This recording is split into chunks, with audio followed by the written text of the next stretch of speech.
Right. We are going to give this a shot. Man, you ready? Alrighty. Welcome to the Film Vomit Podcast. Our debut episode here. Wasn't the format I was hoping to get. We were having some trouble with YouTube. JMU YouTube for your 24-hour restrictions on live streaming. So instead, you'll just be hearing our lovely voices. My name is Mac Taylor, and I am here with DJ Gilbert. And today we are going to be talking about a film which I am very excited to talk about, was very excited to watch. It is October, and that means we're talking Halloween, 1978. DJ, how many times have you seen this movie before? Handful. Probably, a good amount. Not 100.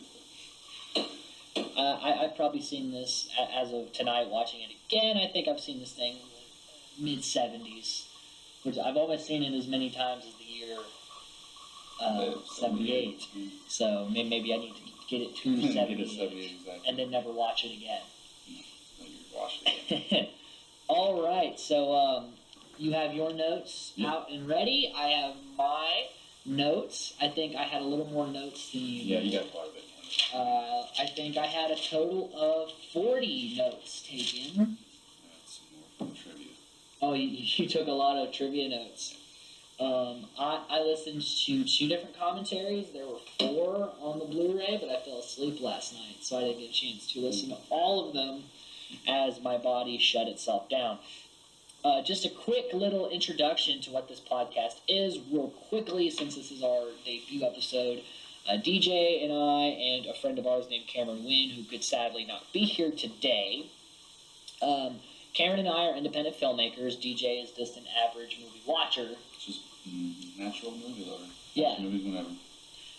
And so we decided together that it would be fun to get together once a week and discuss various films in depth. The reason we chose Halloween is because, Halloween season's coming up, and the new Halloween comes out this weekend.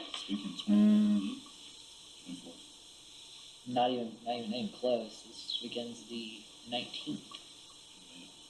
Way off. You might want to speak a little louder, though. The microphone's, right here. Okay. Okay? I just want to make sure everyone can hear you. And that doesn't sound like I'm just talking to myself. That's probably a good idea. All right, so Halloween, we start out, and we get this really long shot of young Michael Myers outside the house stalking his older sister. I really liked and didn't like at the same time the first-person aspect. Really? What did you not like about it? Just because at first it's kind of, you don't really know, you're like, all right, you don't really know that I didn't know who I was at first. You don't know that you're Mike Myers. Well, I think that was part of the allure of it. Especially, you got to think for 1978, that reveal that it was a child that did that whole thing we watched, that was really shocking for theaters back then. Now, it's not as, we see a lot of things in movies, but this was, I think this was a very... big shocker to it. Yeah. Yes. But it was original too, because at that time, you don't have, it was just, like you said, it was just a shock factor. You're walking through and you're the killer. And then the killer turns out to be a 6-year-old boy. Mm-hmm. A lot of people actually have the misconception that this is the first film to use the POV of the killer. It is not. The first film that I'm aware of that uses the POV of the killer is 1974's Black Christmas, which John Carpenter was aware of and did use that for this. But this was a much more mainstream film than Black Christmas, which I'm sure we'll do on the podcast one day. It's a lovely watch. I can't wait to hear your thoughts about that. Directed by the same guy who ended up making The Christmas Story. Which would be? Bob something. I don't know his last name. But yeah, I know the movie very well. Yeah, but it's funny that he has 2 Christmas movies, but they're very different. Very different. Anyway, back to the movie we are talking about. There's going to be probably a lot of this today. Yeah, we will ramble, because we're very good at. Yes, very much so. But the good thing about this long shot what's so great about it is you could really tell this is independent film. Because if we were doing a big budget film, that whole sequence would be cut to shit. Like, they would not let that much screen time go to waste on just walking through the house. Because a big part of that is nothing. Yeah. He's just standing outside looking through a window at them flirting. Yeah. They go upstairs. He takes forever going into the house. Which I don't know, like, in seeing that, I mean, I don't know if that opened the window, but if you watch TV and other horror movies, in a sense, there's a lot of that anymore. Like, there's always, you know, the point of view is always outside of the window, the stalk factor, you know, But it would be much shorter. Yeah. It would be like him out there, they go upstairs, he goes in the house, he kills her, he comes out. It wouldn't just be like slowly moving and slowly building. And so we see him go in, he puts the clown mask on, but it's fun because it goes over the camera lens, so you get the eye holes. And then we see a hand come and pick up the knife out of the drawer. And a fun fact about that is Deborah Hill's hand picking up the knife, because they're not going to let a little kid hold a butcher knife. Well, he wasn't even available. Like, they couldn't get him. They couldn't get him? Until that specific, Well, he's only really in 10 seconds. Maybe. Yeah, like the whole Michael. Yeah, that's it. Like, that's it. So their parents get home, and a 6-year-old boy is standing outside with a bloody knife, and the parents are just standing around staring at him. Well, okay. And all they say is his name. It's the theme of this film with, this is small suburbia in the 70s, all right? There is essentially, this is like the safest place in the world. Even if he's out there holding a bloody butcher knife, they're like, this is our little, what would you do if your small child was brandishing a probably be freaking out a little bit more than just saying his name. Well, they don't know what's going on. They don't know that his sister's dead inside. They don't know any of that. Oh. You gotta have a little more emotion than just Michael. That's it. That's all the emotion we got out of the mom. That's all the dad didn't even say anything. The dad just stood there, and the mom's just like, Michael. I think didn't he take the knife? Yeah, he took the knife from him, if I remember correctly. I think he might just sit there holding it. I think the dad just grabs his shoulders. I can't remember. I don't know. But it's just fun to get that shot, because again, that would never be in a modern big budget horror film. Yeah. It's way too much screen time. Also, super quick sex there.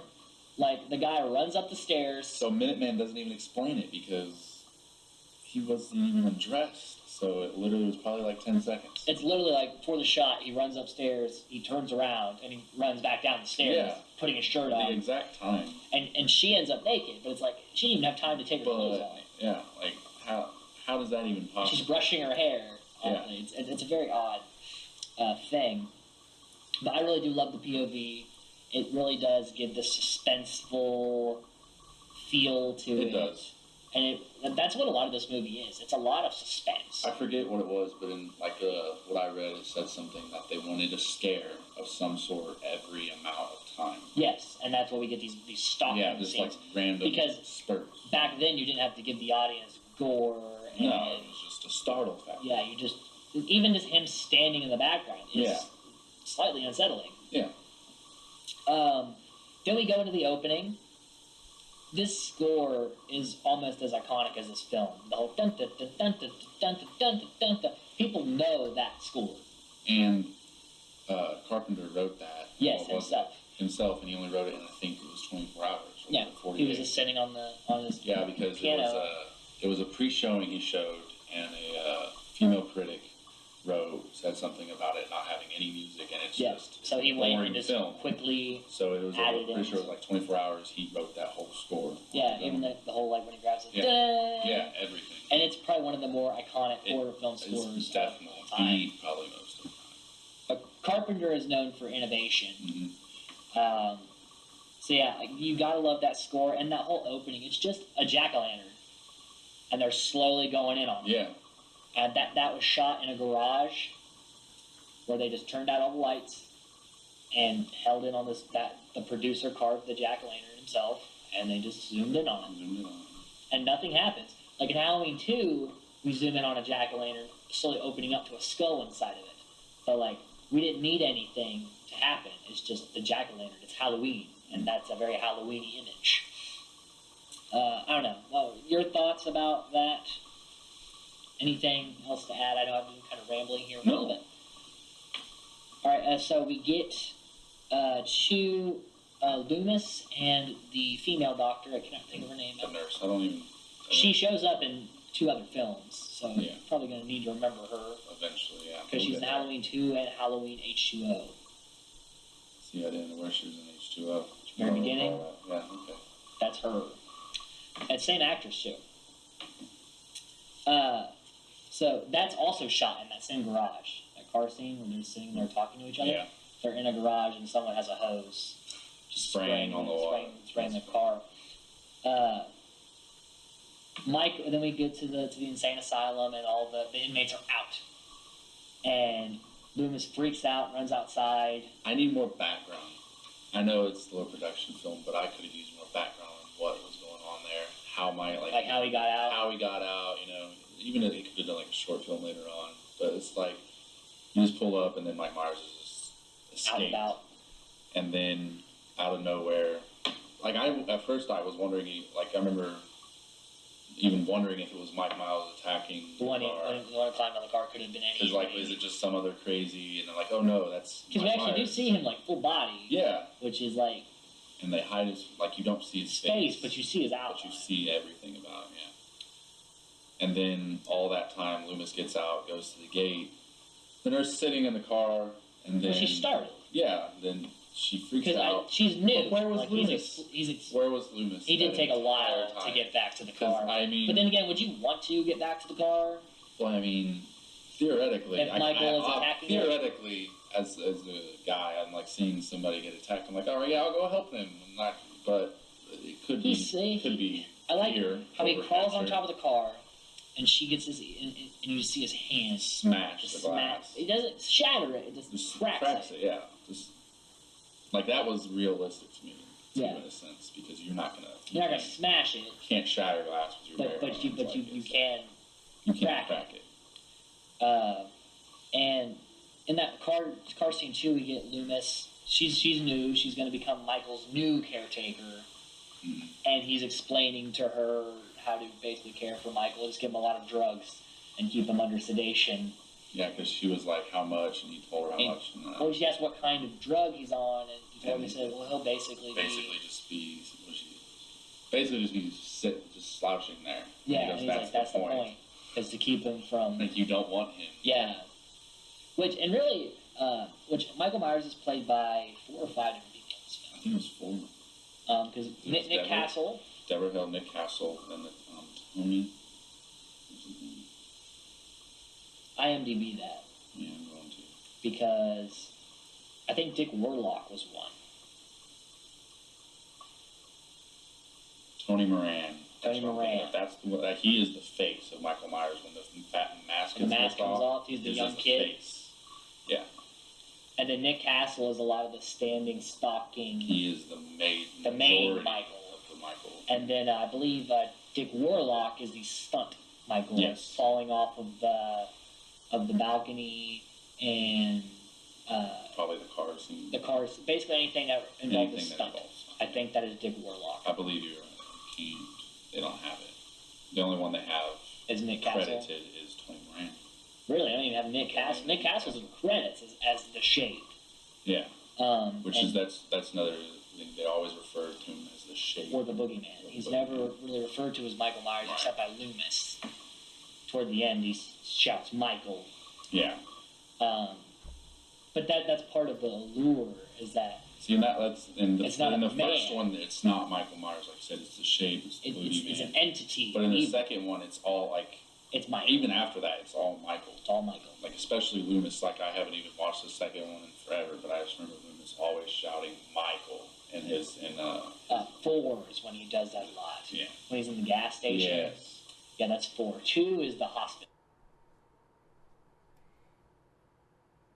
Yes, so, I remember. She'll go to the hospital and he chases her there. But we'll get there. We're not on 2. We're on 1. I apologize in advance. We are really... This is going to happen all the time. So anyway, Michael gets in, and Loomis does that whole thing of like, who taught him how to drive? Yeah. Which does get explained. Yes, it does get explained. I think it's in the second one more. So. Yes, it explained that someone did give him lessons. Well, the other thing I saw was that Michael also could have been overshadowing Loomis because they say driving back and forth from all these court dates to keep. So Michael. He could have just been watching Loomis drive and then learned that way. Yeah, picked it up. And really, Donald Pleasance in this role, it's not a very present role, even though he's the main build, because he's the most famous actor at the time in this film. He didn't have much of a presence in the movie. I think he only had 18 minutes of screen time, right? Yeah, like total. He's not in it a lot. But what he's in is so memorable. Exactly. And he becomes, like, to me, like, when I think, like, I really, like, Jamie Lee Curtis, yes, is probably considered the main. And now, especially with the new one coming out, she is considered, but I always thought of Loomis's character when I thought Michael Myers. Yes, because that's the one trying to... Michael Myers is the epitome of the evil force, and Loomis is the epitome of the good force. Exactly. But really, just every scene he's in, he's got this like intensity to him. He does, and I'm glad that he was able to carry on that role in the other films. Because in some of the films, it's the only thing that goes more for of it. And he slowly gets a little more crazy. Because he's just trying. He wants this to stop. I believe it's Halloween 5, correct, where the little girl takes over, and at the end of it, correct? Is it 5? No, it's 4 when she stabs her mother. Yeah. And he goes to shoot her. Yeah. And I remember before, that was Loomis in that one. That was almost a crazy. Like he had almost gone crazy. And then in the 5th one, he's shouting at her. Yeah.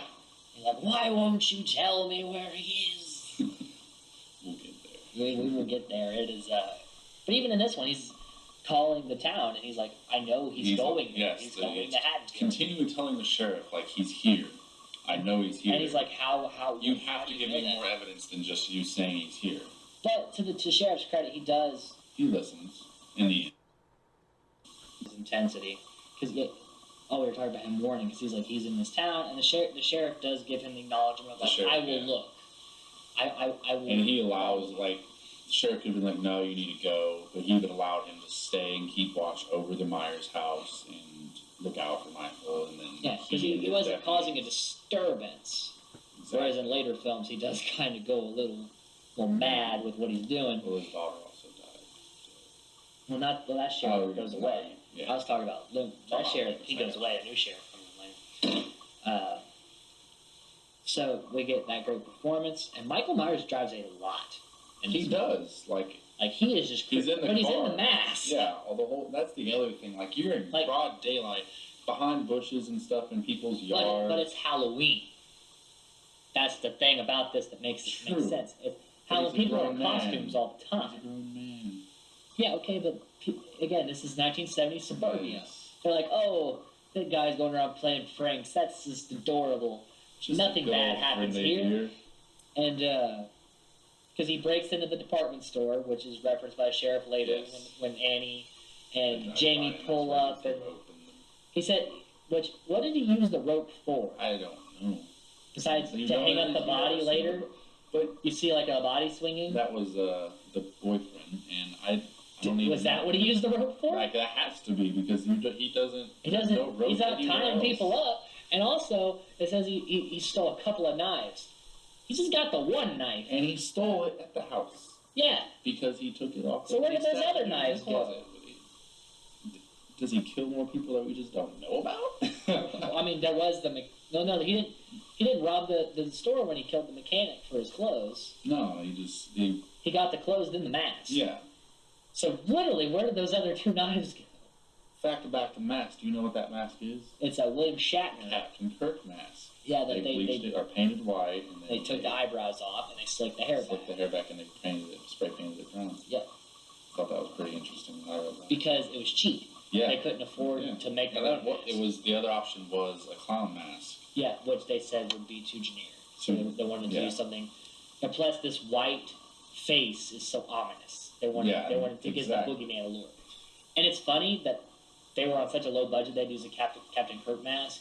And yet, this is the mask that looks the best. And like all the other films, the mask always changes a little bit, and it never looks this good. No, it doesn't. This is the best the mask looks. Which because really, I feel like they were trying. Because in Halloween 2, they were going to use this mask.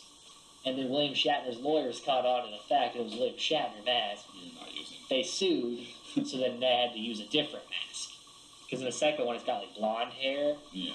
And it's like slightly different. And then each film, we get a little worse. Like Halloween 4 looks like they went to a department store and was selling an off-brand Michael Myers mask. You just take it and put it on. Yeah.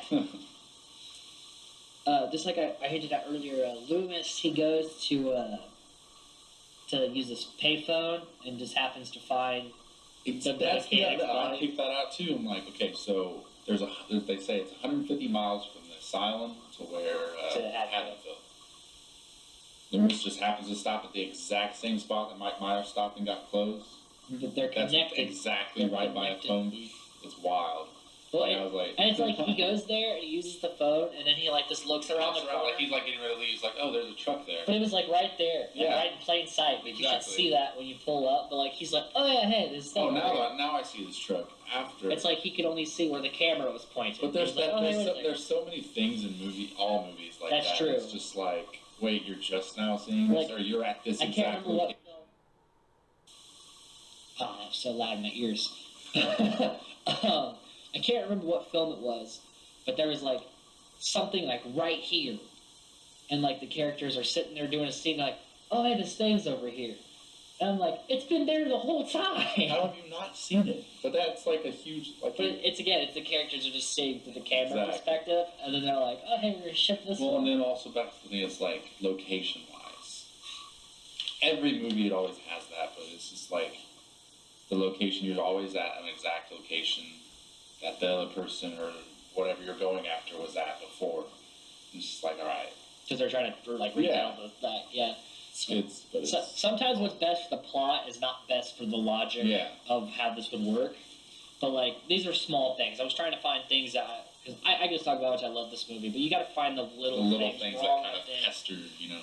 Just so you're not just feel like this is a great movie. This is a great movie. This is a great movie. Like that would get really annoying to hear. Let's see here. Then we meet our heroines. So we get Jamie, who is kind of the unintentional virgin girl. Like, they weren't trying to make this a morality play where, like, the virgin will survive. They were not. But they ended up making this, like, the start of it. The dawn of the virgins are the this kicks off the slasher craze. Yeah, it does. If you want to survive in a slasher film, you can't have sex. And you can't do drugs. Even though she smokes pot. Jamie does smoke pot. She does smoke the pot.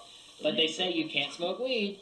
And you never say, I'll be right back, which there is one of those instances in this movie we'll get to later where someone says, I'll be right back, and they die. So we meet Jamie, and it's funny that when they were getting close for a character, they said they wanted to dress her as though her mother picked out her school clothes. So this is what you would find at a J.C. Penney in 1978, this whole outfit from her. Well, Jamie went and picked it out herself. Yes. All the wardrobes was the actors and actresses. Wait, we're saying Jamie. Her name is Laurie Strode. Jamie Lee Curtis is the actress. But Jamie Lee Curtis... I'm disassociating. ...went to... like you said, J.C. Penney picked out the outfits. She picked out the outfits and bought them herself, and I think that she said she spent less than $100 on all the wardrobe.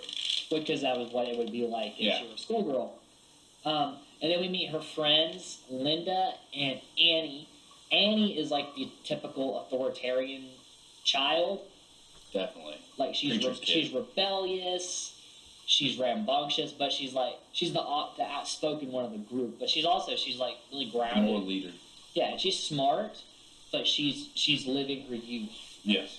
And then there's Linda, who is your stereotypical cheerleader, ditzy blonde girl, who says totally this and totally that, totally. And when Laurie's like, oh, I forgot my math book, she's like, I forget all my books. I forget all my books. I'm like, well, you're just an idiot. And then she's listing all these books that she doesn't read. Like chemistry and a French book, and then she's like, who needs books anyway? Like, PJ Souls plays this so good because it's just totally. Which this film was written by John Carpenter and Deborah Hill. Deborah Hill was in charge of the girls' dialogue because obviously John Carpenter had never been a teenage girl. Deborah Hill had. So this really does sound like what 1970s teenage girls would how they talk to each other and like how the personalities would be in a certain friend group. Right. It doesn't. You can tell if a man is writing for females. Because it just sounds. It doesn't. It sounds like a man. Yeah. Because they don't know the intricate, workings of the conversations. So it's always good to collab write things, because just like if Deborah Hill would have tried to write guy dialogue, she probably wouldn't have made got it a little more feminist. Yes, or would have made it stereotypical guy talk. Yeah. So it's good that they got to balance, because Deborah Hill actually wrote the first draft of the film. John Carpenter was off filming something else. He came back, read it, and he kept a few of her things exactly the same. This scene of them walking down the street talking is exactly as she wrote the first draft. That's interesting. But also, this is a side fact of the PJ Souls. So at the time, she was dating Dennis Quaid, who was originally supposed to be playing her boyfriend Bob in the film, Bob, but he had conflicting schedules, so he was not able to do it. So they went to an opening night showing of the show. And in the scene where she's in the bed after having sex with Bob, and her blouse is open or the robe is open, whatever, tits are popping out, and she goes, "You like what you see?" Apparently, a guy sitting directly behind her goes, "Hell yeah, I do." Yeah, I know that story. And Dennis Quaid is like, "Do you want me to say something?" And she's like, "No." I thought that was really funny. Just seeing that, like, having an interaction like that. Like getting that audience reaction, and probably not even knowing she's sitting he there. did it, like, he was like, had no idea, so it was just his actual reaction. And that's probably for her. She's like, "Thanks." Thanks, I guess. Let's see here. All right, so we meet the girls, and then we get another scene too before Lori and Tommy Doyle, the little boy, they're just walking to school, and they walk by the Myers house, and he talks about the kids around town saying it's haunted. You can't go there. And she goes up she has to put like a key. The key under the mat. And they were he's apparently happened just to be her dad. Her dad's a realtor selling that house. Selling the Myers house to just all these coincidences. And like he's standing behind that door, doing that breathing thing, which is only in this film. It never comes back up. That whole it never happens again. But it's very ominous, and I do like it. But again, she doesn't see him; he sees her. And then we get these scenes of Lori's at school, and she looks out the window, and she sees him standing across the street. By his car, standing there, staring into the school. Jamie Lee Curtis in the commentary, she mentioned this, and this is totally accurate. She's like, if this were today's teenagers, someone would have pulled out their phone and what the fuck? They wouldn't just sit there. Took a picture and been like, what the fuck is this guy doing? Right, it would have been a spectacle. Yeah. Whereas it's the 70s, and it's she's kind of the shy girl, and it's a nice town, so she's like, oh, that's weird. Am I actually seeing this? Yeah, and then she then proceeds to go back to class, and he's watching her. And then we get him following Tommy Doyle home. So the kids come up to Tommy and the boogeyman's gonna get you. And that I gotta give that taunting. That was a terrible taunt. What kind of bullying is that? Boogeyman, the boogeyman. Just saying boogeyman. Come on, kids, you can do better. And it was an uncomfortable amount It really of time. was. It was they said it 9 or 10 times in a row. There was way too much time. But in sync with each other. Those kids planned that shit. You really did. It was uncomfortable. I'm more uncomfortable than scared right now. And then he trips and he falls on the pumpkin. Yeah. Which they only had one take. But it looks good because it splits it right down. They didn't have the budget. It was extremely hard to find pumpkins because they were filming this in the summertime. Yes, so they didn't have pumpkins. Pumpkin. They also had to get time restraints. Leaves. Yeah, and they painted them. And put them all around. And they put them all around each scene, and then at the end of the scene, they would rake them up and recollect them to distribute in the next scene in a different location. Can you imagine? Because the budget is that small. So this budget was only $300,000. Which is nothing. Nothing. It's nothing. Even back in the 70s, films were being made on millions of dollars. So, with the budget being $300,000, this is the highest grossing film in history. Off of its low budget. Because of the $300,000. How much did it ended up grossing? If I remember correctly, it was that's probably over It 4 million. Yeah. 4.2, I want to say. But Is that gross, or is that domestic, or is that just like U.S.? I think it's domestic, but I'll like worldwide. Yeah. That's a lot of money back in '78. That's a lot. That is a lot of money. And just like you said, Mustafa Akkad, this was like something he was like, I'll throw a little bit of change. Like I told you the other day, John Carpenter went to Mustafa and was like, hey, can you give me the budget for this film? And Mustafa was like, hey, how much is it? He goes, $300,000 for the whole movie. Well, at that exact time, Mustafa was working on a film that the budget was $300,000 a day. Do you know what film that was? I don't. I wonder if that film actually became successful, good, or if like it was a flop, and then and since like he had this film that was $300,000 a day, he was just like, oh, that's nothing. I got your back, John. Here you go. That's literally like one day of their budget. Yeah. So and then after that, like we discussed, Mustafa ends up funding every Halloween movie. And then even now, after he is gone, Mustafa Akkad Jr. has taken over prevalent in the franchise. So it's just as much their legacy as Carpenter's legacy. Because someone's got to give them a chance, and the fact that they gave this low budget filmmaker the chance to make probably one of the biggest horror films of all time. Definitely. And even in, like you said, the painting of the leaves and the meticulous carrying bags of leaves everywhere, they also the Myers house. Like how it looks through most of the movie. That's how that house looked. It wasn't an abandoned house. It was in South Pasadena. It was actually a decrepit, abandoned house. And it's that beginning shot where it's the Myers house, like all done up. It looks nice.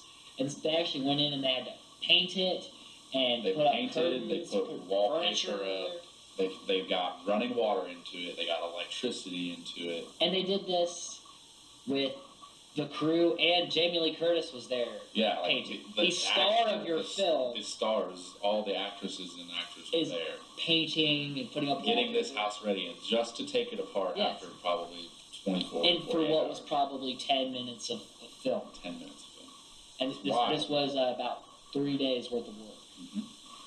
And again, in low budget film, this is common, but in like a blockbuster, do you think Michael Bay is going to be putting up wallpaper and painting? No, they're going to hire people to do that.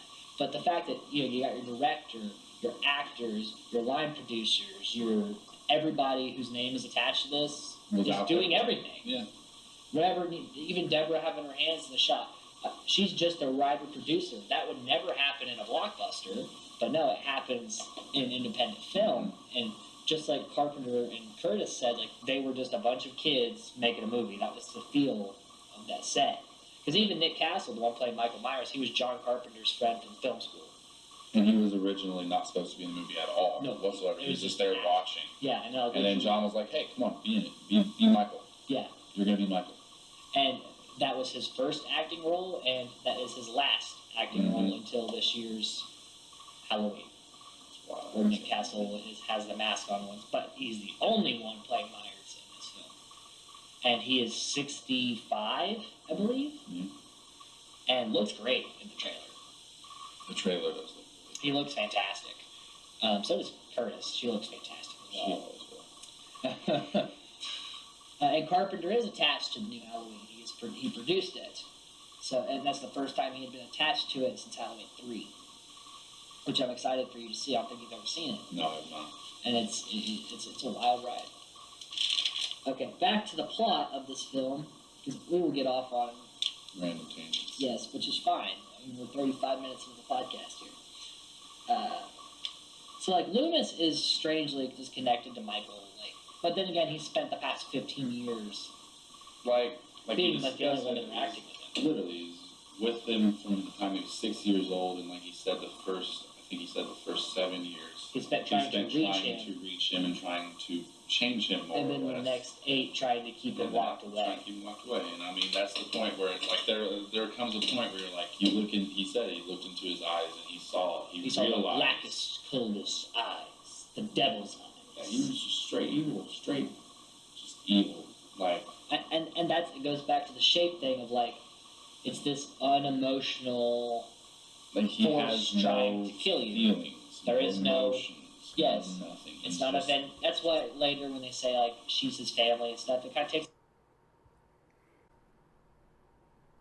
away from it because in this one it's just a random group of people that he's targeting because they are there, and he's coming at them with all that he can for zero purpose.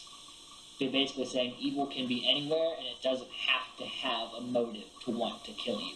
That is terrifying. That is scary. Like back then, maybe not so much as today, because today that actually happens. Yeah, today you could literally get killed by someone who doesn't know you, had no reason to kill you, but just did. So, like, it's almost like seeing in the future. Yeah. Causing. Yeah, in a way. So Lori and the kids, I'll get into that later. That's more of a later thing. We talked about Loomis and the trucker, or the mechanic. So when Michael gets his mechanic earphone from the guy and then the mask in the store, but it's a really good look. Talked about saying notably or totally too much. Michael always ends up teleporting.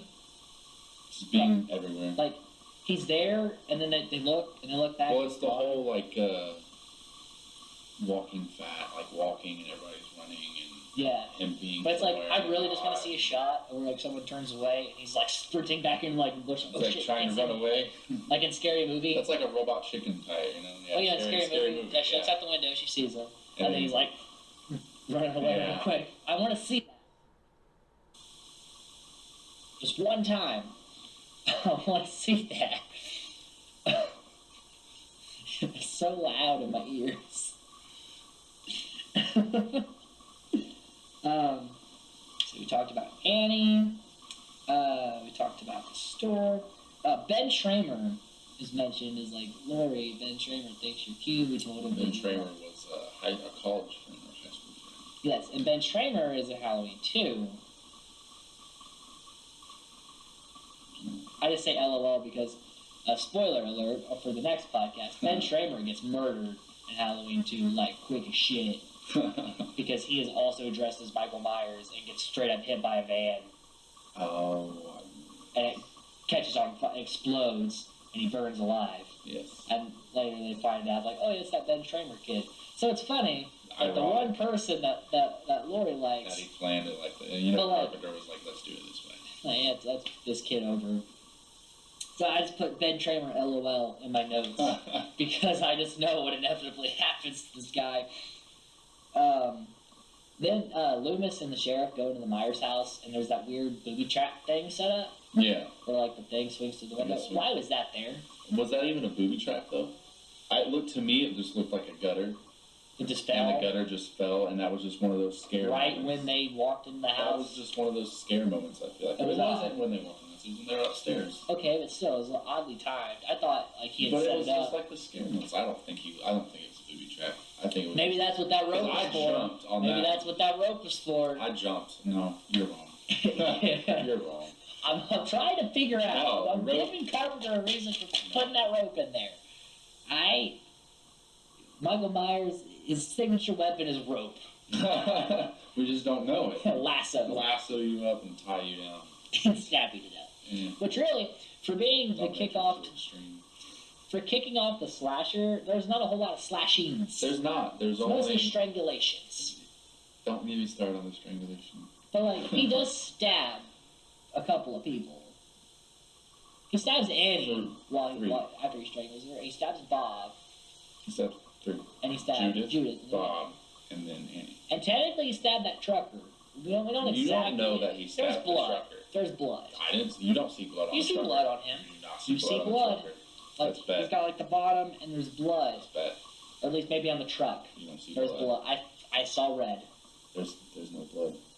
You didn't... Your notes don't say there's no blood. You want to bet? I do want to bet. Oh, you didn't show me your notes. I gotta find it. Hold on. You just had your notes up. It's not on the notes. It's in the trivia. But there's no blood in the mechanic scene? There was only 3 scenes of blood. Judith. Well, technically Bob doesn't have blood. Judith. Annie. You see, or when he... No, there's no blood with Annie. When she's laid back on the bed, after she's already dead, you see blood across the throat, because you just see a little scar across the throat, and then the only other blood after that is on Jamie Lee's cut. On her arm. On her arm. You don't see blood any Which other is technically time. a slashing. He slashed her arm. He gave her a good. He cut her. He gave her. He cut her. He gave her a good arm It's slash. it's a paper cut. He gave her a good arm slash. It's a paper cut. It was an arm slash. Damn it, DJ! Don't take I this win away again. from me. Okay, so we talked about the sheriff being skeptical. Michael Myers in all these films, he's always killing dogs. Yeah, Like, that's he the killed M- two of this, right? Two? Yeah, he's got the one that he was eating in the house, And then the German Shepherd. the one that Annie. strangles. Like that's cool how they shot that, because like when you pick a dog up, it just does that. Yeah. It kind of relaxes and stuff. So they took that, like a guy picked up the dog, and the dog's legs went down, and they just went in slow mo. So him like coming lifeless is actually just slow mo. He's kicking. Relaxing. The dog's kicking. Right. But like they But they slow cut it mo. out. That's cool. And it looks really good. It did, yeah. Like I was like, oh, that poor dog. And again, we get these really long shots of like Michael stalking Tommy on the way home. Like he's driving, and we're seeing it from like the back seat of the car, like looking out across the street at Tommy. And again, if this was well, then as soon as he like pulls out, like he's in his little car, he gets in the car, and there's a point where he's driving by Tommy, and he's almost like Tommy's, walking. He's got little short legs, so Tommy's he's slow. like catching up to him. Mike Myers is just coasting right next to him, which makes me think that like if I was Tommy, He would look over. I'd be like, and then see he's in a mask. "What the hell are you doing, bro?" Well, you gotta think this is the innocent. You bring up the innocent suburbia again. I'm smacking you with the headphones. Yep.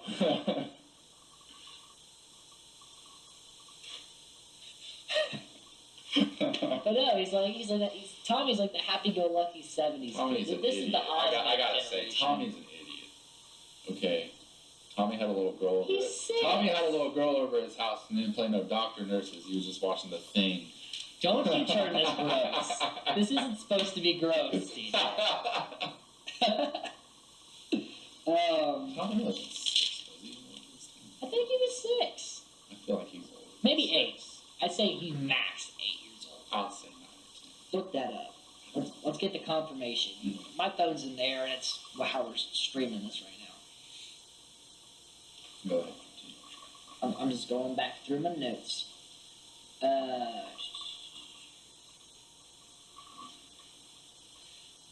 I love the scene with Annie when she goes to the laundry room because she spills coffee on herself, and she's changing and washing her clothes. How you see him in like windows, Yeah. like throughout, like she's looking this way and he's in this window, and she goes that way and he ends up looking in that window. Like he's just always in the background. 8. See, I was like 8 man. He ain't 6 though. Okay, close enough. He's not 13. Things at 8, I wasn't doing things at 8.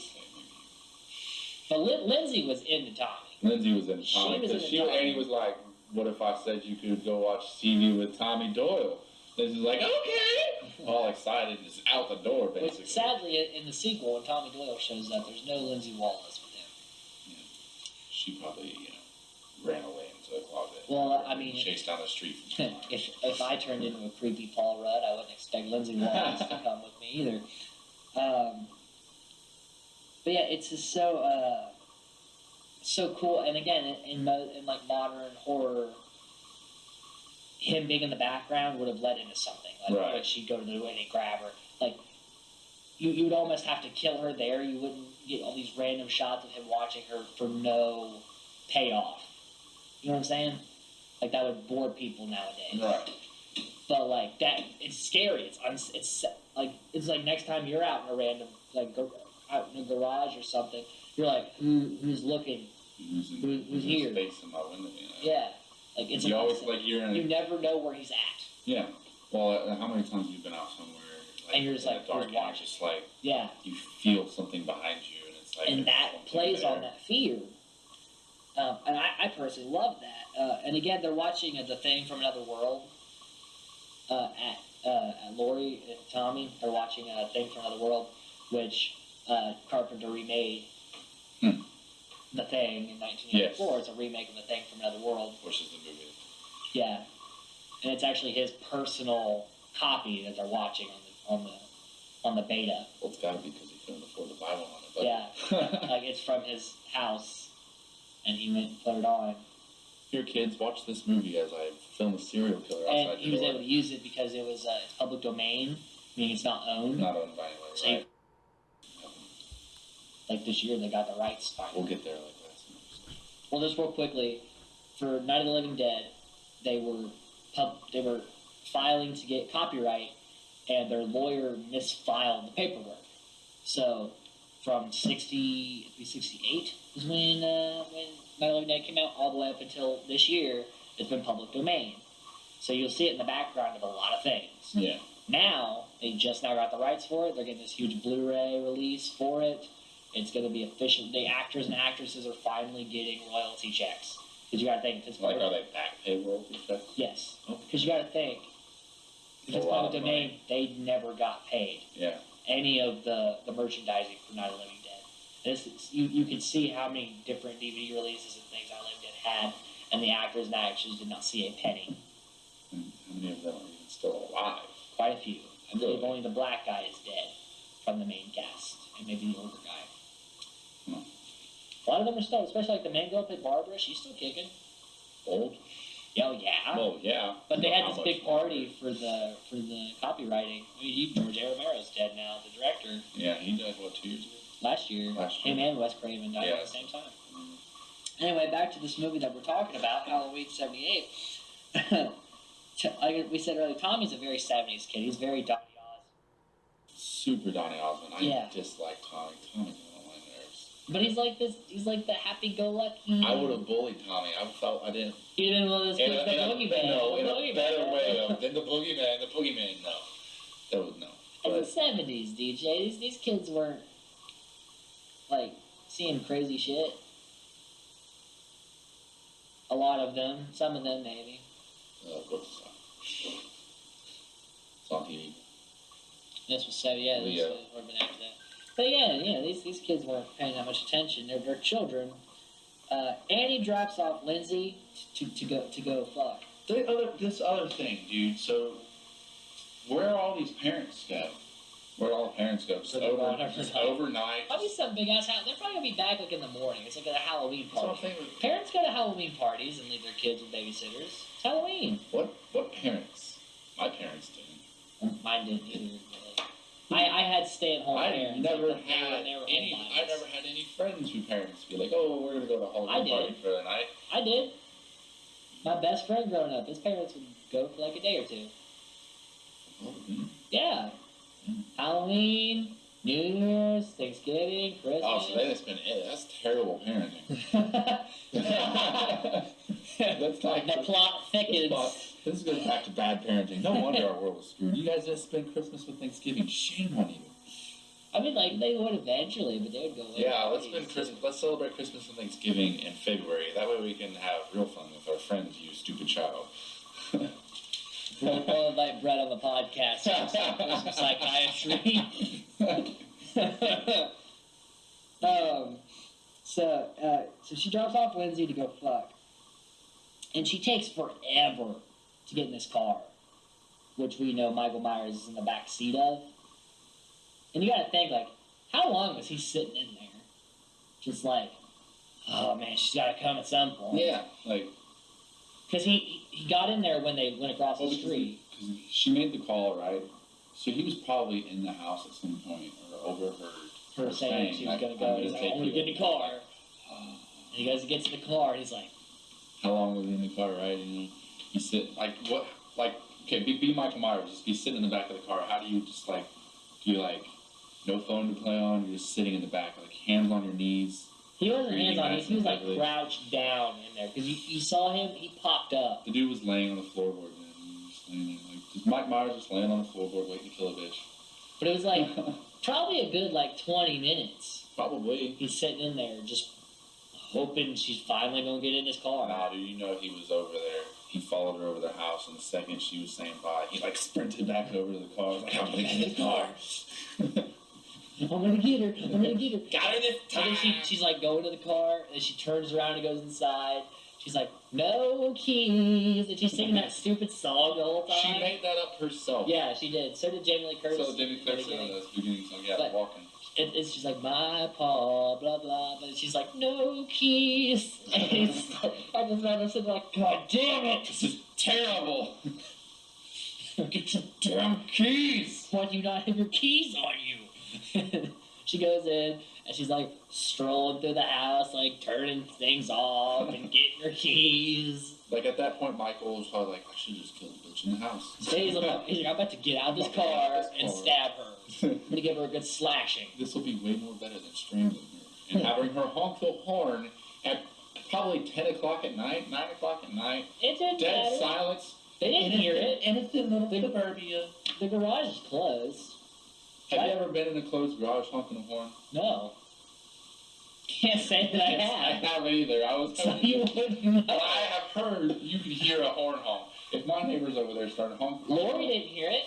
that's because Lori's an idiot. She's got 2 little kids. And we see later what the neighbors do when they hear noise. No one gives a shit. Nobody does anything. That's what I'm saying. There's all the neighbors gone too. Like all the adults are. There's one party going on in Haddonfield, and every single adult is there. Every single teenager is having sex, and every single kid is watching a thing from a different planet. And the adults are at this point. And the adults are. Well, you know, DJ, that was 1970s suburbia. I really should have been born in the 1970s. Or I should have been born in the 60s, so I could have been a teenager in the 70s. So you could do that fucking. Epic. Like, I don't want to watch things from another world. And I don't want to go to some lame ass Halloween party where all these adults are. But like, so she finally gets in the car, and not till tonight did this make sense to me. She's like leaning and wiping the window. She doesn't because it's foggy because he's breathing so much in the car that it fogs up. So she's wiping like this is coming from inside the car. And like you could tell, you see in her her face. real life. She's kind of like. But she wipes it. She's like, this is inside the car. Yeah. And then That's exactly. It's like he hears her like, oh shit, she knows I'm here. Yeah, exactly. Like I thought I saw her last night, and I was like. And she realized, like at that point, you're like, she's like, she had. Because again, we mentioned she's smart. Yeah, she's so smart. she connects like, something's up. Something is. Why does it foggy in the car? And then it gets. And then like it was like a split second. Because he pops up and he grabs her and he chokes her. And she honks the horn. And she's honking the horn and like gasping for air. Does some bad acting. I don't think it was that bad. It wasn't. It wasn't the as bad. face she makes when she like slides down. It wasn't as bad as the phone cord strangle. That one hurt. I struggled. Okay, so like when she dies, her eyes should not have been open. No. But they probably only had one take, and she probably had her eyes open. Like, well, fuck it, we'll make it. You're good. We'll they probably cut it down a little bit, but that was her choking acting was good, and then I think he stabs her. Like he's choking her, and there's like this whack noise. And I think he stabs her in the back. I can't recall. Because I've seen it twice now where I was like, I think he stabs her in the back a little bit. I mean, it would fit because then, like you said earlier, there wasn't very much stabbing. But wasn't a whole lot of slashing. No, this one was a good arm slash. Yeah, that was about it. And then a good stab through the chest, hanging. Bob? Which really, that... Poor Bob. We'll talk about that in a second. How that was filmed is actually really neat. Yeah. So we get that. And I like how when she is getting strangled, we cut to outside the car, seeing in this foggy... Yeah. That was kind of fun. And don't they cut to, like, outside the outside the garage and, like, have, like... Cause you, like, the honking of the horn. Have the honking of the horn, and they have, like... But no one else heard Nobody's it. coming. Just us. Just us. The neighbors that are at a party. Tommy and Lindsay are so cute, though. I really did want to see them in a sequel. I want to see adult Tommy and Lindsay together, and Michael Myers comes back. And they're like, they might be in the new one. I doubt it. I mean, the original actor and actress are not in it, but that doesn't mean they wouldn't recast. That does not mean they wouldn't I'm not recast. saying they wouldn't recast. I'm just saying I don't think they're going to go that in-depth into it. It's going to focus on Laurie Strode and Mike Myers. Yeah, it's going to be like ending this long. Okay, so... Because, like, the remake is just eliminating every other horror. So Tommy's trying to scare Lindsay, and he goes behind the curtain, and he's like, Lindsay! And then he turns around, and he sees Michael Myers carrying Annie, like Dracula would carry, like... There's a scene in Dracula where he's carrying this dead girl. That's what it looked like to me. Exactly. But, and he just, like, goes, oh, shit. And then he just goes right back to what he was doing. Until then he scares Lindsay. and then he starts And then he starts screaming. He's like, the boogeyman. Which he says that way too fucking much. Way too much. Like, the boogeyman. If I was Laura, but he's so nonchalant about just looking over and being like, oh. Yeah, he just stared at it. Because he knows Annie. Yeah. She's clearly not okay. And he's just staring at her. And, he's like, and then he turns around, and then he scares Lindsay, or Lindsay bumps into him, and then he starts screaming. And it's like, why did you not say something? Like, say, Lori, come look, or something, you know? Like wait until the body is inside. Yeah. And so, like I said, the boogeyman theme is really hard. And it never comes up again. Nope. But it is heavy in this, because this is meant to be the only film. There was never meant to be even one sequel. Because I don't think they thought it was going to be popular. To be this huge. He was just making a film to make a film. Yeah. Loomis scares the kids away from the Myers home. That was a fun little scene. Like, what was the boy's name? I can't remember. Dylan. Like they were saying the kid's name, and then he's like, Dylan, get your ass away from this house. And then he runs away. You know? I'm like, man. And he chuckles, and then he gets scared by the sheriff. Yeah. I thought was the funny in the makes you wonder if the sheriff. He's was like, this old man is an asshole. What is he doing scaring these kids? But like, okay, so then we get Linda and Bob. Linda's like the typical ditzy blonde. And again, we have another really quick sex scene. Nobody in Haddonfield lasts more than 2 minutes. And not only that, but they just go into some, like, a house that... No one's there. Nobody's there. Annie's supposed to be there with Lindsay. Yeah. Obviously not there.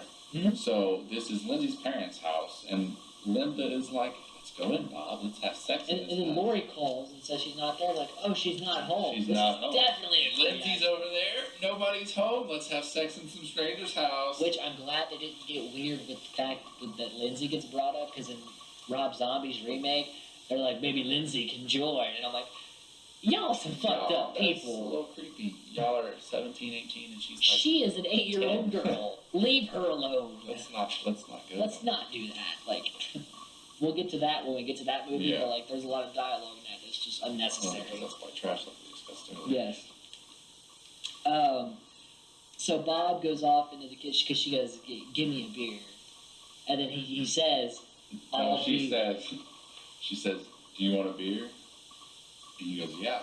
She says, well, give me a beer. So I thought you were going to get me one. And she's like, go get me a beer. No, she says what he said. Like, he said something to her earlier. And so he goes, I thought you were going to give me a beer. And she says, like, what? She repeats what he said. Like, sassy-like. And then he's like, all right, I'll be right back. Don't get dressed. Don't get dressed. And then he walks, gets the beer, and he's turning the corner, and Myers comes out of the closet, and like chokes him up the wall, and then grabs the knife out and stabs him through the wall. The cupboard. And then he's hanging there, and he does that head tilt. John Carpenter, I read that because that was Nick in that one. Nick? No, Castle. Yeah. That was Nick Castle in that, and he told us, like, I want you to just kind of, like, look at it. Be curious about it. And he did the head tilt on his And he did the head, like, he did. He told me he just wanted to look curious about it, like you're interesting. And it's like looking at your own work. Yeah, and he's kind of like, to me, I feel like that maybe been, like, the kid part of Mike Myers, I killed you. You're dead, realization of like this is what. It's a really neat scene too, because how it's filmed is he's actually standing on a soapbox that they edited out, and the knife's in the wall directly next to him. Mm-hmm. So it's like right here, but it looks like it's coming out of him because they shoot from the side. Right. I just thought that was really neat how they did that. Very old school. And like when he's getting choked up the wall, he's actually standing on that soapbox and he's slowly standing up. That's probably my favorite scene in the whole movie right there. Just it's the most memorable kill. It is. Because it is the most violent. I also like I really do like the head tilt. Even now, it's just kind of it's a creepy factor. It's just kind of like because he's like that's almost like he enjoyed humanness. it. Yeah. So then,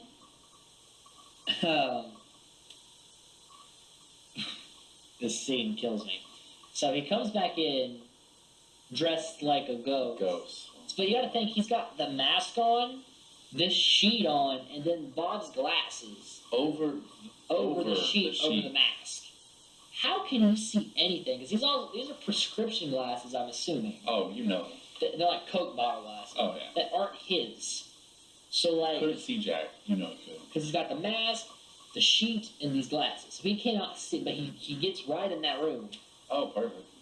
He walked all the way up there. And I believe he's... Michael Myers is taller than Bob. Mm-hmm. I think he's slender. Like, when they do this in Rob Zombie's remake, I don't know how she didn't notice that her boyfriend turned into, like, a 7 foot tall, like, like the Undertaker's burly man. But, like, I kind of get how she could kind of mistake Bob for Mike, because they're about the same build. But he's just standing there, and she's like, "Where's my beer?" And she's just tits out, calm as fuck. See anything you like? Yes. And then she calls Lori, and Lori's talking to her, and he just kind of gets up behind her and strangles her. Lori called her? I think. Not that matters.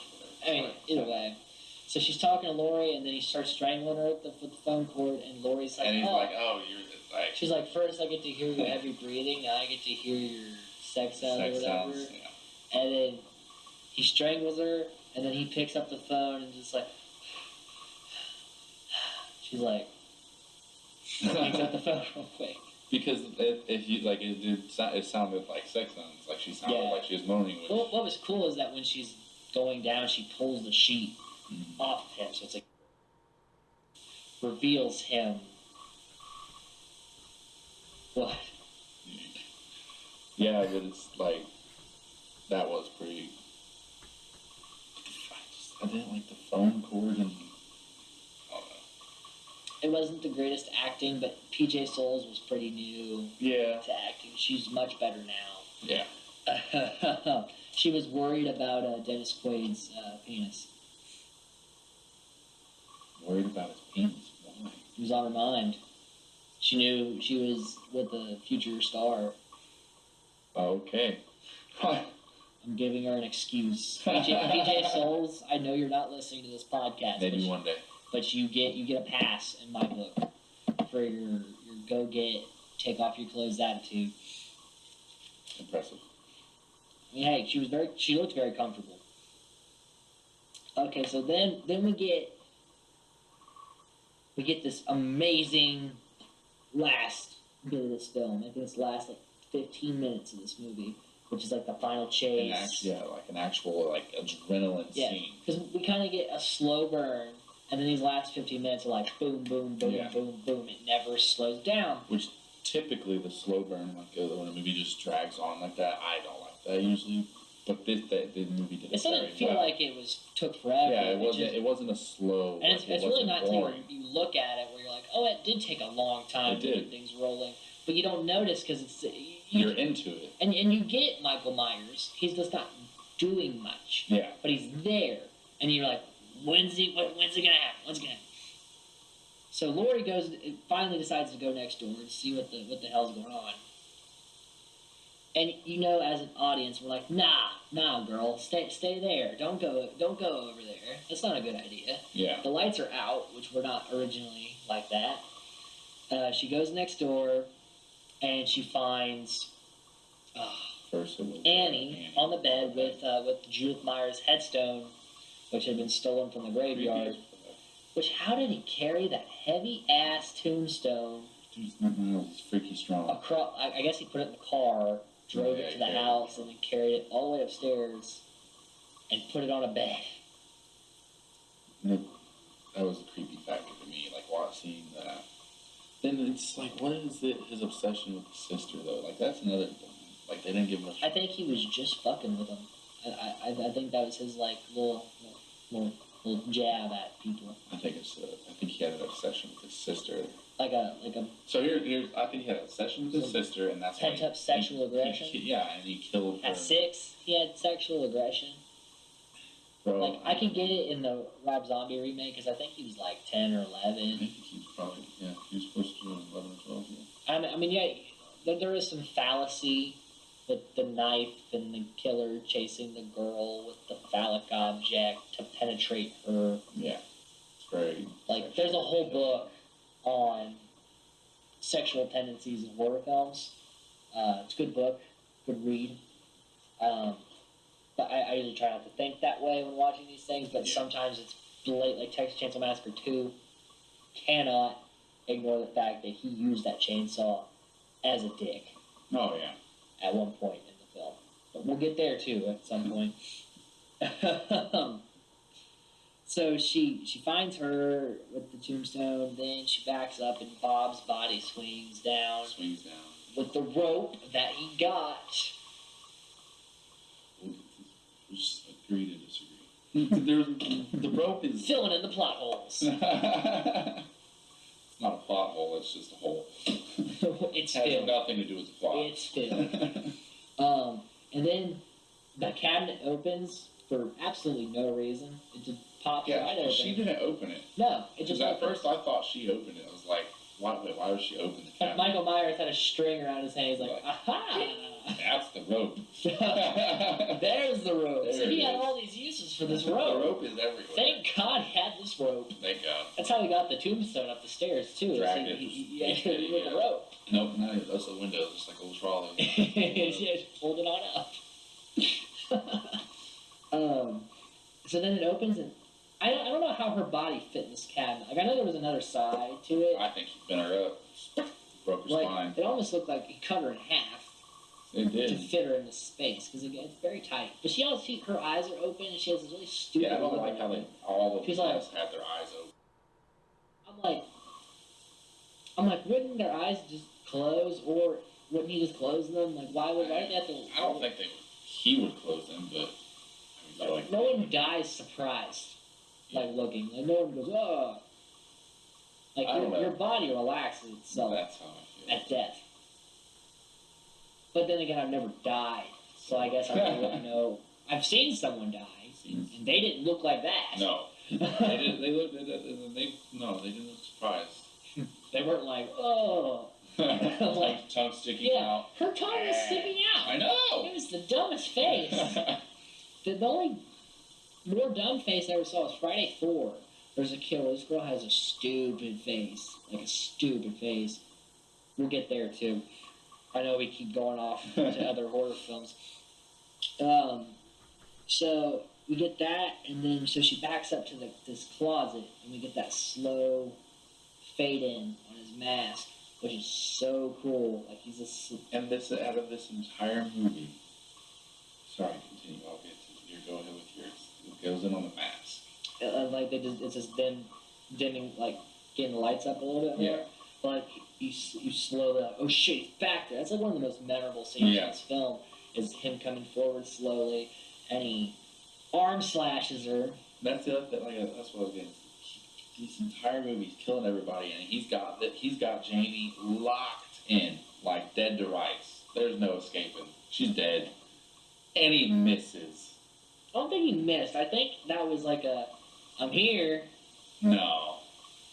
Mike Myers is not going to give a warning slash. He's not a cop. He's not going to. That's what I'm saying. He's not going to give a warning slash. It's not a warning. He's not going to slash you on the arm just to say, "Ooh, I'm here now. It's time to die." He's like, ha ha. He didn't fuck with nobody else. He put their bodies in a decoration fashion. He didn't think he wanted her to come in here and be like, oh no. And he's like, arm slash. That was not. He didn't plan that. But why were the bodies just there like that? Do you think he was just like, ooh, this is for me later? He killed people for fun. He has no reason for putting the bodies out outside of him being fucking psycho. No, I think he put the bodies there for her to come across the street and come into the room and be like, ha, here's everything I did to your friends. He's not going to be like later on, like, hey, there's a puppet show. He had planned out that she would just go up to the room, see Annie why on would the be bed. rigged? And And then then stumble have Bob backwards, fall and then down. Bob swings down, And and then then she closes, the door opens on its own. It's not. See, you're not helping your case, Bob. And then You're there's not Lana, helping. and then she'll step. Why is he in the closet? He was hiding all the bodies. I don't know. She startled him, so he hid in the closet like the boogeyman. And he made sure to rig all those bodies so she would perfectly stumble back to the closet, and he could do a slow creep forward and give her an arm slash. He is not the kind of guy that is way too in depth of planning kills for Mike Myers. He's a smart guy. He's gonna he hid in a car and then strangled a girl, and then he strangled another girl with the phone cord. And then he learned to drive. You're not helping your case at all. Hey, he escaped from the institution. Which I still want to know how. I need to know how. So mad about it. I am. Like Call John Carpenter. I need a film. And ask him I to just need explain. an hour-long film of how Mike Myers. An hour? You need a full I hour? need a full hour. A full hour. Because you know it didn't take no 10 minutes to get out of there. Okay, but an hour is a long time. Half an hour to show the plan and half an hour to The show the plan, plan. like him sitting down the blueprint, and like I'm gonna go here and hit this exit point. Says Mr. Lot ties him up and has him fall down so he can follow. He doesn't have the rope in the insane asylum. He has sheets tied up. Explain to me. Explain to me what he did with the sheets and how that helped him escape. Strangled somebody and tied them up and then scared another person into the back of the jail. Why would he strangle them and then tie them up? You said to say Bob. He stabbed Bob and then tied him up. Don't go here. We're not doing this. Yeah, because he was setting up. He was like, look, Lori, here's what I've been doing all night. He wasn't like, look, Mr. Security Guard. I killed your friend, now let me out. Exactly. You don't need a full hour. I need You could get 20 minutes. 20 minutes is not 20 minutes. I need 45 tops. 40. Okay. Bottoms. Bottoms. Yeah, I need 45 bottoms. Minimum. No, minimum of 45. Minimum 45. Okay. Well, call John Carpenter. Alright, John. Listen. Tell I him need to get you on it. To make me 45 minute short film. Don't release it. Just send it right to No, me. you don't gotta make it. You don't have to edit it together. No Just edit. film it. You can do clay animation for all I care. Claymation. Claymation. I don't even Claymation care. rope. Just claymation rope it up. I'm a cowboy. I'm a cowboy. Mark Myers. Put a cowboy hat on it. I want that. I want that. It's gonna happen. We're gonna do it. I don't do claymation. I'm gonna give you an arm slap. Like he reaches to the bars He and missed. gives the guards He an arm. missed. He didn't miss. He missed. And then she follows him down the stairs. But He like, didn't plan that. No, but he planned the arm slash. No, he didn't. He wanted to kill her. That's No, his whole purpose he, in life is to he, kill like, people, not slap. He Does cuts. he tease anybody else? No, he's on top of the roof of a truck and wanted to just reach in and rips a guy's face off. Okay, but like her daughter Jamie, he does the same thing to her.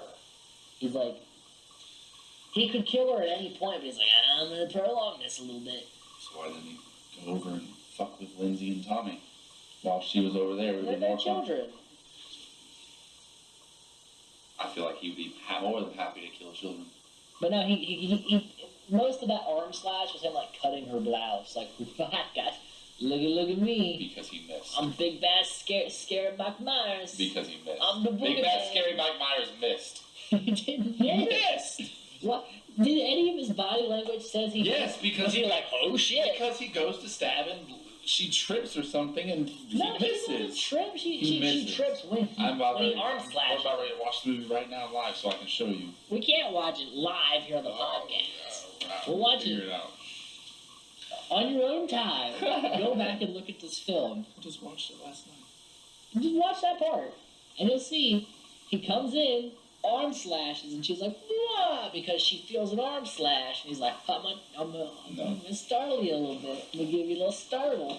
Startle, and then you Then can I'm run gonna away, chase you and all then around. Yeah, and then I'm I'm gonna literally catch not going to be able to kill you because that's it. Well, he didn't see all of that coming. I don't even think he thought Loomis was there. No, he saw Loomis because he was at the hardware store and he drove by, and that's why he was like, oh shit, and drove by all fast like.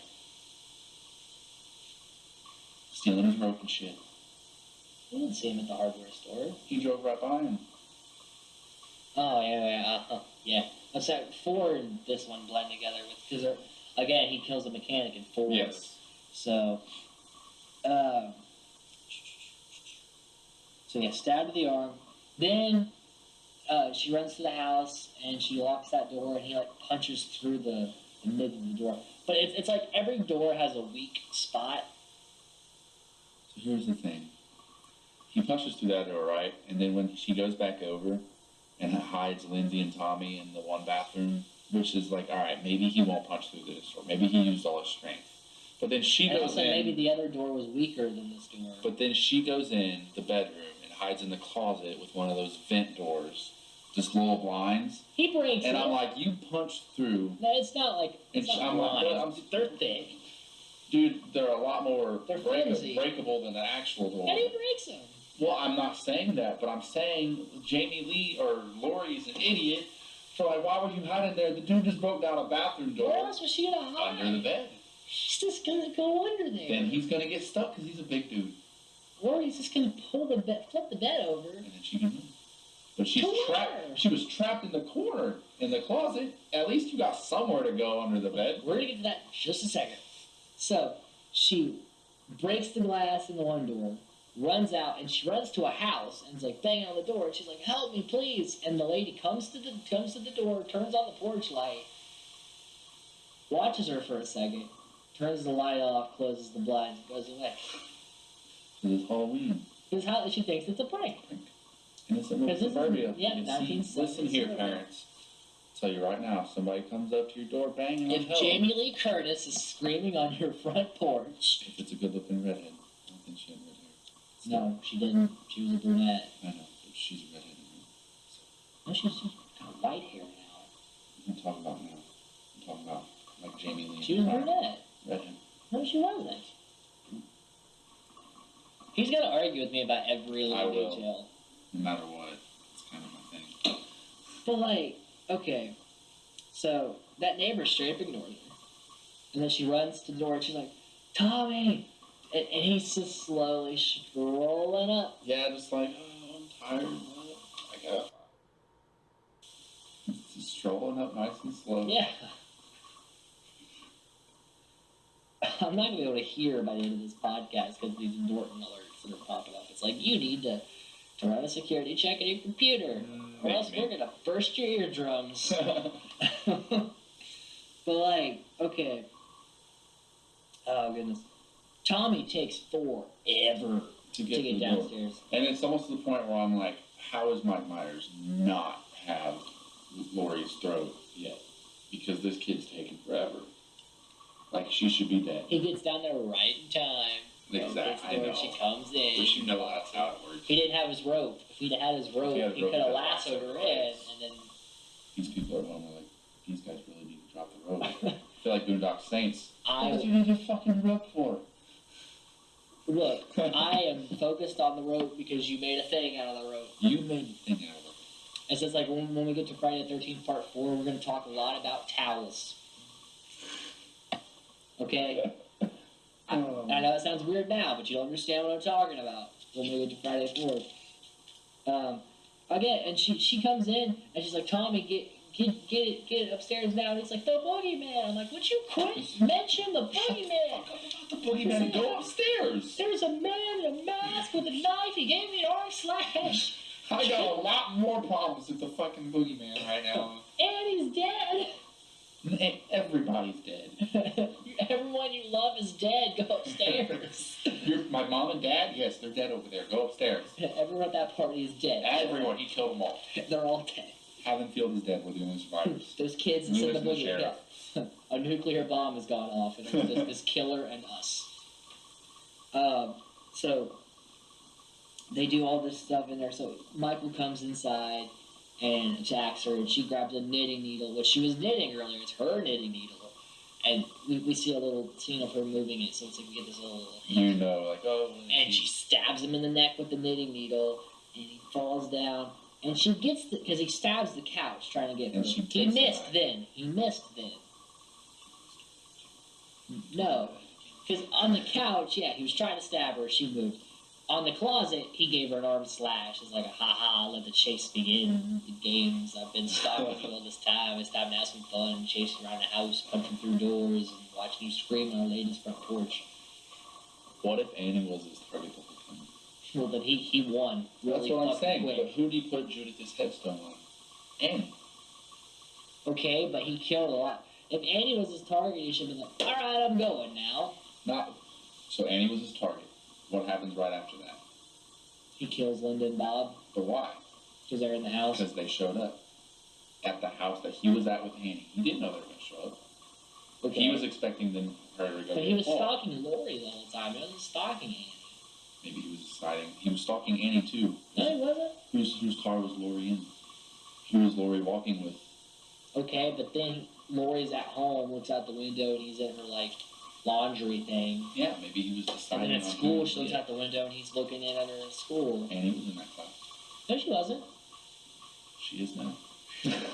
You were really trying to build on this, but it's not there. It's not prevalent. It's there. It's not prevalent. We're trying to rechange my thoughts on Halloween. Who's stalking Lori? I'm just saying it's a possibility. And so she picks up the knife and then throws it. Drops it. And Like, she just kind of disgusted like that. Ah. Yeah, because she drops it after she stabs him later on. Yeah, but like she throws this one down. Yeah, this time she throws it down. And she goes and gets the kids. She's like, takes him upstairs. Yeah, like, she's upstairs. I know you're not dead yet, but I'm gonna go hide upstairs.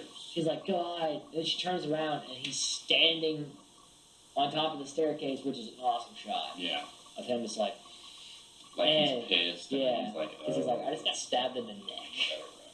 But like, and the This is the kids, first the time I'm kids scream, experiencing but like they're pain. very like nonchalant. Dude, about the that. kids like.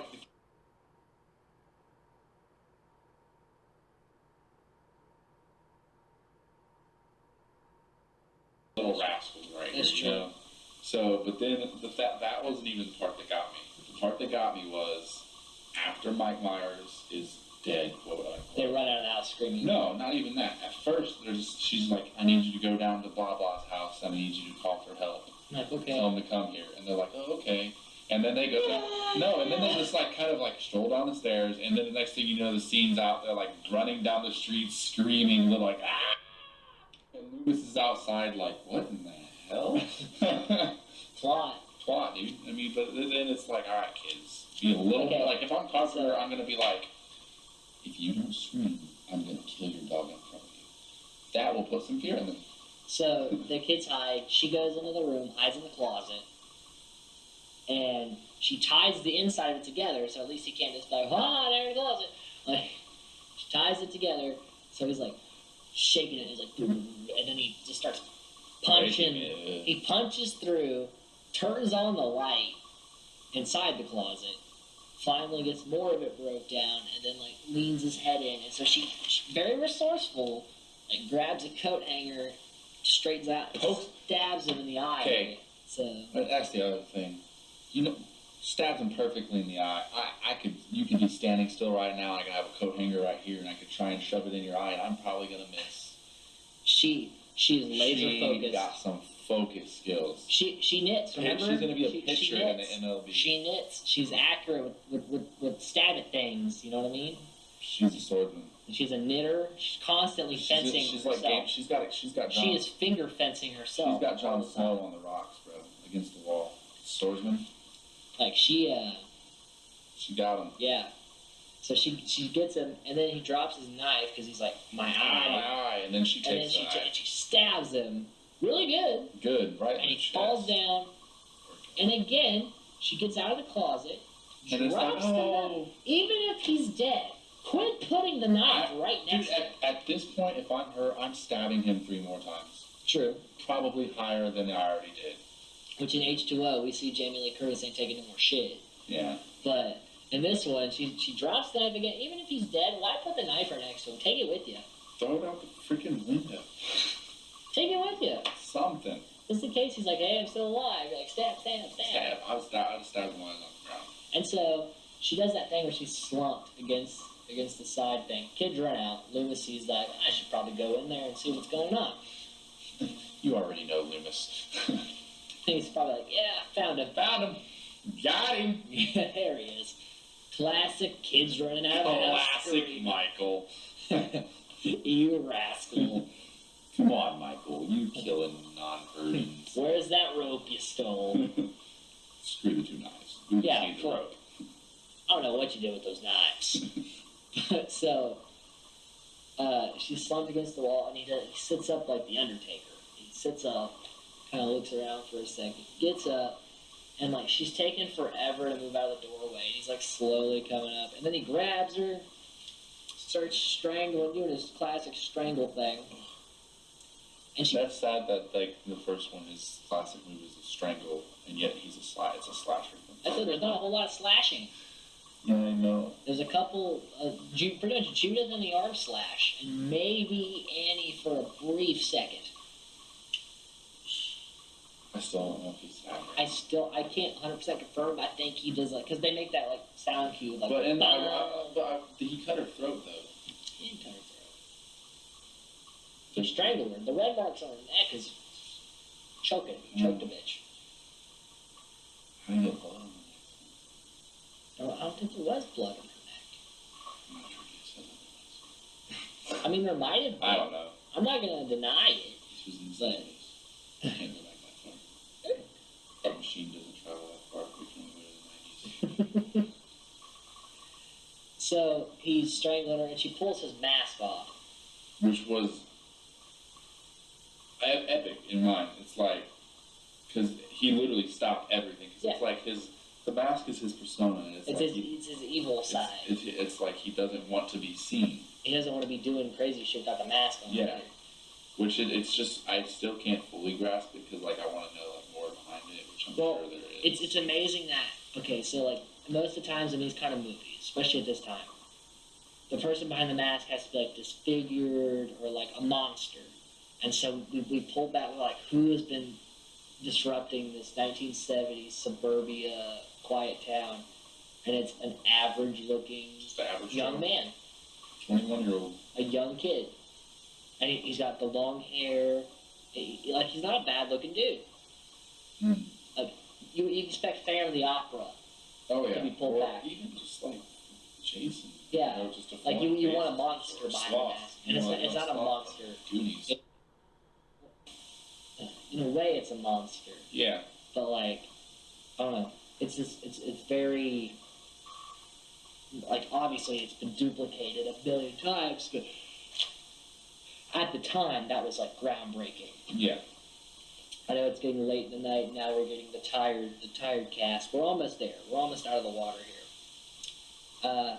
So Loomis comes in and he goes, Michael, and he shoots him 6 times, I think. Unloads. So I think 6 times. We're pretty sure it was. And he gets shot. Well, he shoots him twice at first, right? Yeah. And then he's still standing. And then he starts coming forward again, and then he shoots him 4 more times. He falls off the balcony, lands on the ground. They look down, and he does that infamous line of, was that the boogeyman? And he's like, it may have been. And then they go and look back down, and he's gone. And we get that dun dun dun dun dun dun. And then we hear that breathing, and it shows all around. The ending was probably like... And it shows all around the places he had been. Mm-hmm. Like, we don't see him, but we hear that breathing. We know he's somewhere. Yeah. And we cut to black. Which makes it, then at that point, you're like, Carpenter had an idea for a sequel? Well, I don't think he had an idea for a sequel. I think he wanted you to leave the theater with that. He's still out there. Yeah. Now I have to go home. Almost. Get in your car, check the back seat. Where you decide what happens to him, almost maybe. Well, it's such an unsettling ending that, especially for a 70s audience. Like if I'm walking outside after a movie, then at a late night. It's almost like a he's out there amongst you kind of thing, back in the old theater times. So, like, he didn't want to make Halloween 2, but the studio was like, you need to make Halloween 2. I think he probably wanted to after seeing accomplishments and stuff he got. He has no interest in sequels. Carpenter, for any of his films, he hates to make sequels. Sometimes the studio will make him make a sequel. Like Escape from New York, he had to make Escape from L.A. Or Escape from L.A., he had to make Escape from New York. Yeah, they should have stopped. No, New York was the first one, wasn't it? I can't remember. New York was the good one. Also with Donald Pleasance. Yes. Also with Donald Pleasance. They had, I forget how many movies they had together after that, because their first one Donald was Pleasance? Halloween. Yeah, Donald Pleasance. Until he died. But their first one was Halloween, and they actually became extremely good friends. And Carpenter is one of those directors that casts similar people. Because he also cast Kurt Russell a few times. He's very, he reminds me of Tim Burton. Yeah. Because Tim Burton has a select cast that he likes using in all his Helen movies. Bonham Carter, Johnny Depp. Like that, his wife and his their best friends. Yeah. Same thing. And Deborah Hill would work with Carpenter until they split up. Right. And then Deborah Hill went on to make another horror franchise called The Slumber Party Massacre, which pokes fun at the phallicism of horror films and gives some really great female characters. Mm. The killer uses a drill. Haven't heard of those. It's a doozy. Future podcasts. Yeah. Hopefully this podcast goes on for years and years. Even if you don't like it,